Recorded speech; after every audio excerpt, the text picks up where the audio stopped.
Hello students, welcome to my channel CG. So our today's topic is on pharmacology 2. Pharmacology 2 जो है वो pharmacy का subject है, तो हम उसके ऊपर थोड़ा डिस्कशन करते हैं. ठीक है, यहाँ मैंने लिखा है first topic pharmacology of drugs acting on cardiovascular system. उसके अंदर भी एक है जो हमें पढ़ना है, that is introduction to haemodynamics and electrophysiology of heart. So first of all introduction to haemodynamics, हम इसके बारे में पढ़ेंगे कि ये आखिर होता क्या है. सो हीमोडायनामिक्स, जैसे मैंने यहाँ स्प्लिट किया हुआ है दो वर्ड, हेम एंड डायनामिक. हेम का मतलब होता है ब्लड एंड डायनामिक का मतलब होता है मूवमेंट, यानी बॉडी के अंदर ब्लड का मूवमेंट कैसा है, दैट इज हीमोडायनामिक. यहाँ मैंने लिखा है how your blood flows through out the circulatory system, किस तरीके से आपका ब्लड पूरे बॉडी में फ्लो कर रहा है, दैट इज हीमोडायनामिक्स. सेकेंड, यहाँ पे कंपोजिशन लिखे हैं ब्लड के, अप्रॉक्सीमेटली करके मैंने लिखा है कि जो 45% है वो सॉलिड होता है और 55% होता है वो लिक्विड होता है. अब वो जो 45% सॉलिड है उसके अंदर कौन सी चीज़ ली है, तो RBC है, WBC है और थर्ड जो है वो है प्लेटलेट्स. ठीक है, और जो लिक्विड है उसके अंदर मैंने लिखा है कि 91.5% भी हो सकते हैं, 91.7% भी हो सकता है वाटर. ठीक है, बाकी के जो 7% है वो है plasma proteins such as globulins या एल्ब्यूमिन्स, बहुत सारे प्रोटीन्स होते हैं प्लाज्मा के. ठीक है, और जो बचे कुचे हैं वो रिमेनिंग सॉल्यूट्स होंगे. अब मैंने यहाँ लिखा है क्यों हमारा खून लाल ही होता है, तो उसके पीछे का रीज़न ये है कि जो हमारा ब्लड है उसके अंदर हीमोग्लोबिन प्रेजेंट होता है. वो हीमोग्लोबिन एक प्रोटीन है जो कॉम्प्लेक्स फॉर्म करता है आयरन मॉलिक्यूल के साथ, और वो दोनों मिलके O2 को ट्रांसपोर्ट करते हैं पूरे बॉडी में थ्रू आउट दिस सिस्टम. अब ब्लड के जो फंक्शंस है, क्या फंक्शंस है वो ज़रा हम देख लेते हैं. ब्लड क्या काम आता है, तो ब्लड का काम क्या है, ट्रांसपोर्ट करना गैसेस को, न्यूट्रिएंट्स को, वेस्ट मटेरियल्स उसको. ठीक है, ब्लड ट्रांसपोर्ट होता है, हर एक ऑर्गन सिस्टम्स को पहुंचाता है.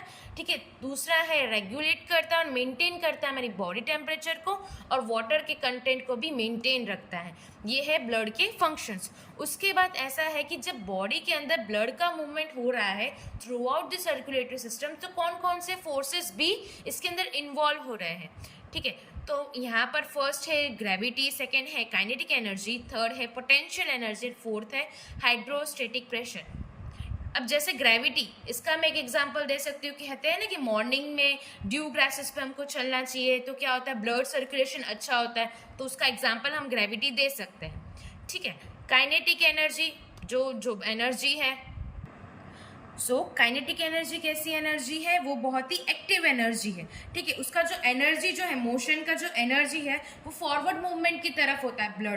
ब्लड का मूवमेंट कैसा होता है, फॉरवर्ड डायरेक्शन की तरफ जाता है. अब ये एनर्जी जो है वो ट्रांसफर हो जाती है पोटेंशियल एनर्जी में. कब, जब वो क्या प्रोड्यूस करता है, लेटरल प्रेशर प्रोड्यूस करता है. ठीक है, या बोल सकते हो स्ट्रेचिंग देखने को मिलती है वेसल की वॉल्स पे during the systolic condition, that is kinetic energy. अब पोटेंशियल एनर्जी लिखा है मैंने यहाँ, तो पोटेंशियल एनर्जी क्या करता है, वो उसको हम स्टोरेज एनर्जी बोलते हैं. क्यों, so it is converted back into kinetic energy. ये काइनेटिक एनर्जी में कब कन्वर्ट होगा, जब आर्टरीज की वॉल्स जो है वो फिर से रिबाउंड होगी ड्यूरिंग दी डायस्टोलिक कंडीशन. यहाँ पर काइनेटिक में सिस्टोलिक कंडीशन में देखने को मिल रहा था, और पोटेंशियल में क्या होगा, वो एनर्जी अगेन काइनेटिक एनर्जी में कन्वर्ट हो जाएगी जब आर्टरीज की जो वॉल्स है वो फिर से रिबाउंड होगी जब डायस्टोलिक कंडीशन होगा तब. एंड हाइड्रोस्टेटिक प्रेशर, ठीक है, प्रेशर का यूनिट होता है न्यूटन या बोल सकते हो पास्कल. ठीक है, अब इसमें मैंने दूसरा पॉइंट लिखा है कि properties of blood itself affects it's flow. मतलब ब्लड की खुद की प्रॉपर्टीज की वजह से उसे कौन कौन से दिक्कतें फेस ऑफ करनी पड़ रही. तो मान यहाँ मैंने लिखा है विस्कोसिटी, अगर वो ज़्यादा गाढ़ा होगा तो क्या होगा, वो इजीली फ्लो नहीं कर पाएगा. सेकेंड लिखा है वॉल्यूम. ठीक है, अब यहाँ मैंने क्या लिखा है कि ब्लड जो है वो 1.5 टाइम्स विस्कस होता है that of water. 1.5 times viscous होता है दैट ऑफ वाटर. ये उसकी प्रॉपर्टीज थी. अब कौन कौन से फैक्टर्स अफेक्ट करेंगे ब्लड को. ठीक है, ब्लड वेसल्स में से जाएगी. अगर ब्लड वेसल्स बहुत पतली हुई तो क्या होगा, तब भी दिक्कत हो सकती है, यानी size and condition of blood vessels भी अफेक्ट करती है ब्लड को। दूसरी है इलास्टिसिटी, वो भी उसको क्या करती है, इफेक्ट करती है। अब ब्लड प्रेशर के बारे में मैंने लिखा, ठीक है, हम मोरेपेन, मान लो एक एग्जांपल लेते हैं, मोरेपेन की मशीन है बीपी की, तो उसके अंदर सब लिखा हुआ आता है, systolic condition, diastolic, heart rate भी बता देता है, आपका पल्स भी बता देता है। तो मेनली सिस्टोल कंडीशन कितना होना चाहिए, that is under 120 mm Hg यानी आपका मर्क्यूरी, ठीक है, और डायस्टोलिक लेवल है वो 80 mm Hg होना चाहिए। सो अब हमने इंट्रोडक्शन टू हीमोडायनामिक्स तो पढ़ लिया। अब सेकेंड पॉइंट क्या आ रहा है, electrophysiology of heart. Electrophysiology of heart, heart क्या है, हार्ट का काम क्या है, बीट करना, पंपिंग मशीन है एक, ठीक है, हार्ट क्या है, एक पंपिंग मशीन है, मैं ऐसा बोल सकती हूँ, ठीक है। हार्ट कितने चैम्बर का होता है, हार्ट जो है वो 4 चैम्बर का होता है। ऊपर के जो 2 चैम्बर्स होते हैं, ठीक है, ऊपर के जो 2 चैम्बर्स है वो कौन से हैं, एक है राइट एट्रियम और दूसरा है लेफ्ट एट्रियम। और जो नीचे के जो 2 लोअर चैम्बर्स हैं वो कौन से हैं, right ventricle and left ventricle. Heart कितने चैम्बर का है, 4 चैम्बर का है। उसमें अपर जो 2 चैम्बर्स हैं वो कौन से हैं, राइट एट्रियम है एंड लेफ्ट एट्रियम है।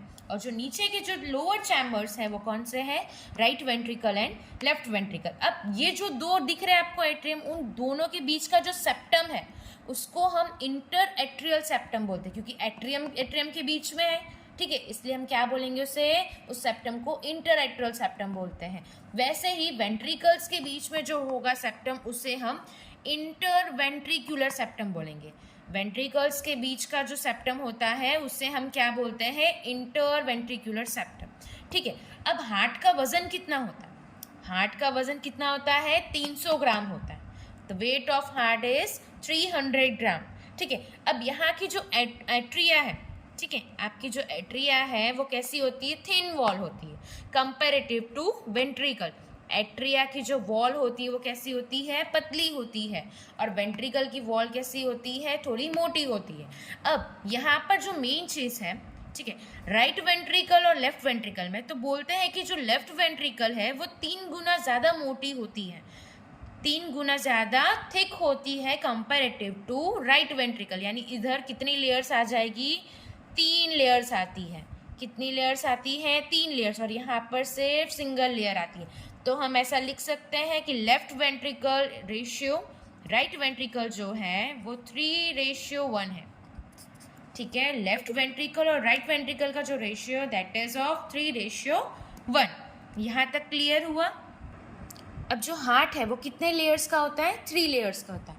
हार्ट कितने लेयर्स का होता है, 3 लेयर्स का होता है। जैसे मान लो अभी ये हार्ट है, हार्ट एक बोरी में बंद है, ऐसे याद रखो, हार्ट किस में बंद है, बोरी में, तो उसको क्या बोलेंगे, सैक।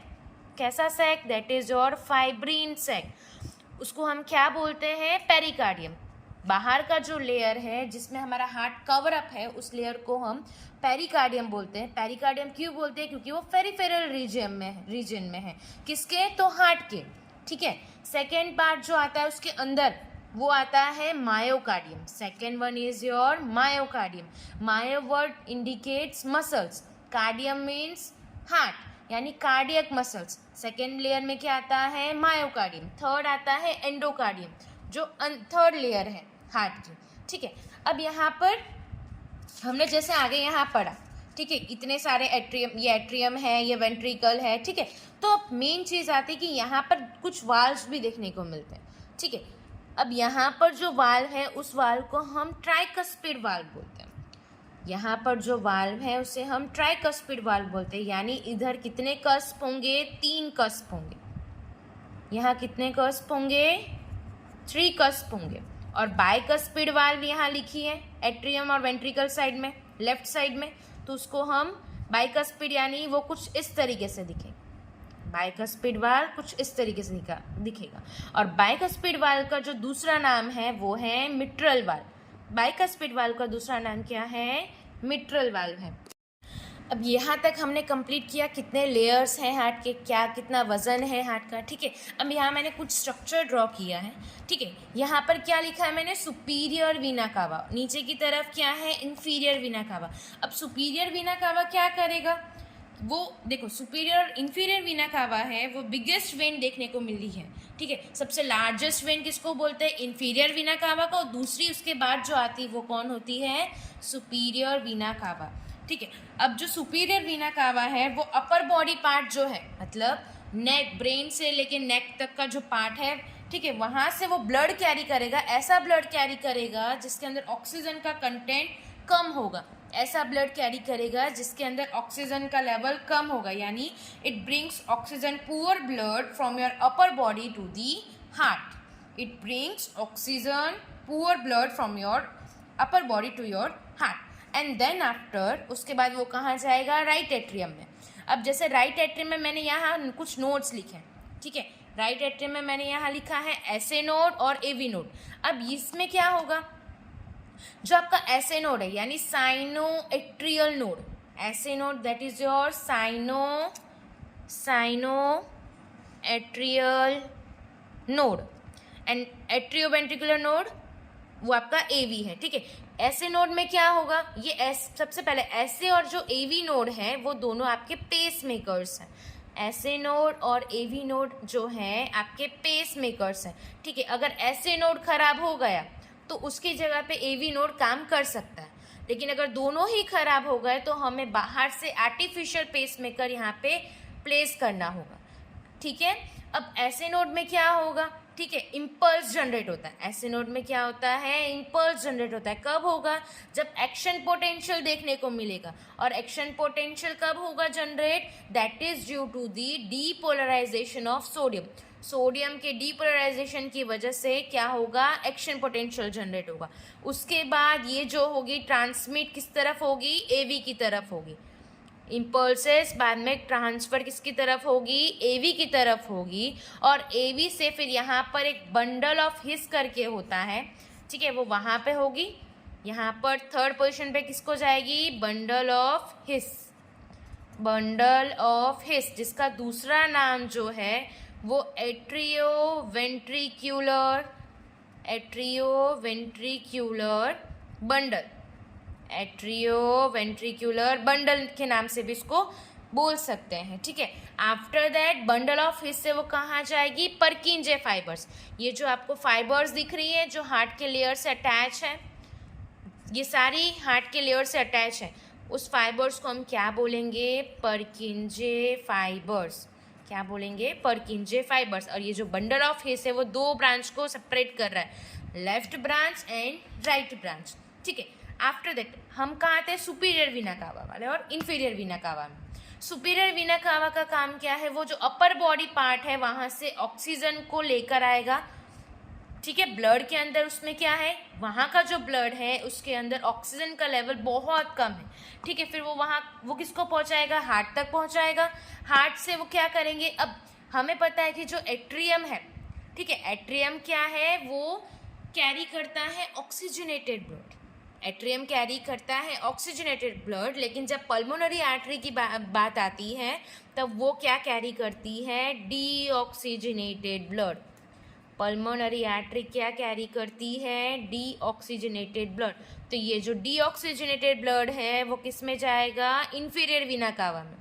किस में जाएगा? इन्फीरियर वीना कावा में। तो ये इन्फीरियर वीना कावा में जो ब्लड है वो डायरेक्ट फिर से वो कहाँ चला जाएगा? लंग्स में जाएगा, क्योंकि लंग्स में क्या होता है? ऑक्सीजन होता है। तो वहाँ पर ब्लड के अंदर क्या चला जाएगा? ऑक्सीजन चला जाएगा। तो वो ब्लड को हम क्या बोलेंगे? ऑक्सीजनेटेड ब्लड बोलेंगे, ठीक है। फिर वो ऑक्सीजनेटेड ब्लड जो है वो पल्मोनरी वेन्स के थ्रू आएगा, कहाँ पे? लेफ्ट एट्रियम में। लेफ्ट एट्रियम से आके सीधा लेफ्ट वेंट्रिकल में जाएगा, ठीक है। और यहाँ पे जो भी बॉडी ऑर्गन्स को पहुँचाना है वो वहाँ तक पहुँचा देगा, ठीक है। यहाँ पर मैंने एक वाल्व लिखा है, सेमी ल्यूनार वाल्व। सेमी ल्यूनार वाल्व का काम क्या है? कि ब्लड बैकफ्लो ना हो जाए। इसके लिए हमने यहाँ पर कौन सा वाल्व यूज़ है? यहाँ पर सेमी ल्यूनार वाल्व। क्लियर? फर्स्ट क्या था? सुपीरियर वीना कावा जो था वो ऑक्सीजन जो कंटेन कर रहा था, ठीक है, ब्लड के अंदर, वो कैसा था? पुअर अमाउंट में था। फिर वो वहाँ से किसको कैरी करवाया? उसने कहाँ तक पहुँचाया? राइट एट्रियम तक पहुँचाया। लेकिन पल्मोनरी आर्टरी क्या कैरी करती है? Deoxygenated blood. ठीक है। अब डीऑक्सीजनेटेड ब्लड है तो हम सारे ऑर्गन्स को डीऑक्सीजनेटेड ब्लड तो दे नहीं सकते, क्योंकि सभी ऑर्गन्स को क्या ज़रूरत होती है, ऑक्सीजन की ज़रूरत होती है। तो उसके लिए उसने क्या किया कि चल भाई तू इन्फीरियर तक पहुंचा दे। तो उसने क्या किया, इन्फीरियर को पहुंचाया। तो इन्फीरियर ने बोला अब तू मुझे दे दे, मैं बाकी का सब मामला संभाल लूँगा। तो इन्फीरियर वीना कावा ने क्या किया, यहाँ पर डबल सर्कुलेशन किया। यहाँ सिंगल सर्कुलेशन में नहीं हुआ, उसने फिर से अच्छे से पंप आउट करवाया। यानी इन्फीरियर वीना कावा का जो ब्लड था वो कहाँ जाएगा, लंग्स में जाएगा। और लंग्स क्या कैरी करता है, ऑक्सीजन। तो जब ऑक्सीजन ब्लड के अंदर जाएगा तो उसे कौन सा ब्लड बोलेंगे, ऑक्सीजनेटेड ब्लड बोलेंगे। वो ऑक्सीजनेटेड ब्लड जो है पल्मोनरी वेन्स के थ्रू अंदर एंटर होगा लेफ्ट एट्रियम में एंड देन लेफ्ट वेंट्रिकल में, ठीक है। और जहाँ पे भी बॉडी ऑर्गन्स को पहुँचाना है वो वहाँ तक पहुँचाएगा। अब यहाँ पे जो इलेक्ट्रिकल कंडक्शन था एक बार फिर से मैं समझा देती हूँ, ठीक है। क्या होगा, ऐसे नोड के अंदर एक्शन पोटेंशियल जनरेट होगा, किसकी वजह से, that is due to the depolarisation. Depolarisation कब होगा, जब सोडियम का इन्फ्लक्स होगा, सेल के अंदर सोडियम का लेवल बढ़ेगा, ठीक है। बाहर से क्या होंगे, सोडियम अंदर की तरफ आएंगे, ठीक है। अब यहाँ पे जो ऐसे नोड है वो इम्पल्स किसको भेजेंगे फिर, अब यहाँ पर क्या है, ऐसे नोड के अंदर क्या हो रहा है, एक्शन पोटेंशियल जनरेट हो रहा है, ठीक है। इलेक्ट्रिकल सिग्नल्स जो है सेल से सेल की तरफ जा रहे हैं, एक सेल से दूसरी सेल की तरफ जा रहे हैं, जंप कर रहे हैं, ठीक है। तो क्या होगा, एक्शन पोटेंशियल जनरेट होगा। एक्शन पोटेंशियल कैसे जनरेट होगा, जब डीपोलराइजेशन की वजह से। डीपोलराइजेशन कब होगा, जब सोडियम का इन्फ्लक्स देखने को मिलेगा, ठीक है। अब ये सब हो गया, उसके बाद ऐसे नोड किस तक, ऐसे नोड जो है वो अपने इम्पल्स जो है वो एवी नोड तक पहुंचाएंगे, ठीक है। एवी नोड तक पहुंचा दिया, एवी नोड यानी आपका एट्रियो वेंट्रिकुलर नोड। अब इन दोनों नोड के बीच में जो नोड है उसको हम इंटरनोडल पाथवेज बोलते हैं। इन दोनों के बीच का जो नोड है उसको हम इंटरनोडल पाथवेज बोलते हैं। यहाँ मैंने लिखा है एंटीरियर, मिडल, पोस्टीरियर। एंटीरियर यानी आगे की तरफ का, मिडल यानी बीच वाला पोर्शन, और पोस्टीरियर इसके पीछे का पोर्शन जहाँ सर्कुलेशन पूरा ऐसे गोल घूम के जाए, ठीक है। उसके बाद क्या है, ये जो आपका एट्रियो वेंट्रिकुलर नोड है वो इम्पल्स किसको भेजेगा, बंडल ऑफ हिस को भेजेगा। अब जो बंडल ऑफ हिस है, ठीक है, वो किसकी तरफ एक्सटेंड है, towards the apex of heart, towards the apex of your heart, ठीक है। अब वो क्या करेगा, सेपरेट करेगा, यहाँ दिख रहा है, it separates left and right branches of bundle, और बोल सकते हैं separate left and right bundle branches, ठीक है। उसके बाद वो क्या करेगा, इम्पल्सेस को, इम्पल्सेस जो बंडल ऑफ हिस में थे वो किसको ट्रांसफर करेगा, परकिंजे फाइबर्स को करेगा। और परकिंजे फाइबर्स तो हार्ट के हर एक लेयर्स पे दिख ही रहे हैं आपको, अटैच है फाइबर्स, ठीक है। उसके बाद क्या होगा, वेंट्रिकल्स क्या हो जाएंगे, कॉन्ट्रैक्ट हो जाएंगे, वेंट्रिकल्स क्या हो जाएंगे, कॉन्ट्रैक्ट हो जाएंगे। हमेशा एक चीज़ याद रखें कि अगर एट्रियम ओपन है, एट्रियम अगर कॉन्ट्रैक्ट हो रहा है या एट्रियम वर्क कर रहा है तो वेंट्रिकल बंद रहेगा, और जब वेंट्रिकल वर्क करेगा तो एट्रियम बंद हो जाएगा। क्यों, ताकि बैक फ्लो ना हो ब्लड का, इसीलिए, ठीक है। उसी हिसाब से ये हमने इलेक्ट्रिकल कंडक्शन के बारे में पढ़ा। अब एक्शन पोटेंशियल के बारे में हमने पढ़ा ही है पहले से, ठीक है। एक मिली वोल्ट वर्सेस मिली सेकेंड का हमने ग्राफ बनाया हुआ था, ठीक है। 4 फेजेस होते हैं, एक रेस्टिंग स्टेज होता है, दूसरा होता है डीपोलराइजेशन, तीसरा है आपका प्लेटिव फेज, फोर्थ है रिपोलराइजेशन, फिफ्थ है आपका हाइपरपोलराइजेशन। फेज 0 या फेज 1 आप लिख सकते हैं। फेज 0 आप रेस्टिंग स्टेज को भी बोल सकते हो, या फिर अगर आपको नहीं लिखना तो डायरेक्टली आप फेज 0 डीपोलराइजेशन को भी बोल सकते हो। अब डीपोलराइजेशन का मतलब क्या है कि वहाँ पर जो आपका सेल है, ठीक है, अंदर वाला जो सेल है उसके अंदर किसका इन्फ्लक्स हो रहा है, सोडियम का। किसका इन्फ्लक्स हो रहा है, सोडियम का। उसके बाद देखो यहाँ पे फेज 1 की तरफ जा रहा है, ठीक है। अब वहाँ क्या हो रहा है, पोटेशियम चैनल ओपन हो गए। यहाँ पर है ना एक वोल्टेज गेटेड आयन चैनल्स होते हैं, वोल्टेज गेटेड आयन चैनल्स होते हैं, ठीक है। बाहर की तरफ और अंदर की तरफ, यानी बाहर से अंदर की तरफ कौन से फेज में आ रहा है, फेज 0 यानी आपका डीपोलराइजेशन में क्या हो रहा है, सोडियम अंदर की तरफ आ रहा है। फेज 1 में क्या हो रहा है, पोटेशियम बाहर की तरफ जा रहा है, यानी इफ्लक्स, ठीक है। अब उसमें क्या हो रहा है, प्लेटिव फेज में भी पोटेशियम बाहर जा रहा है लेकिन कैल्शियम का अंदर एंट्री हो रही है, ठीक है। उसके बाद क्या है, थर्ड फेज रिपोलराइजेशन, यानी थर्ड फेज में क्या होगा, कैल्शियम का आना अंदर बंद हो जाएगा लेकिन पोटेशियम की जो चैनल है वो ओपन ही रहेगी, उसके अंदर थोड़े अमाउंट में पोटेशियम जाएगा, ठीक है। और फेज 4 जो है वो आपका क्या है, हाइपर पोलराइजेशन है, यानी जो जैसा था वापस वैसे उसी स्टेज पे ये आ जाएगा।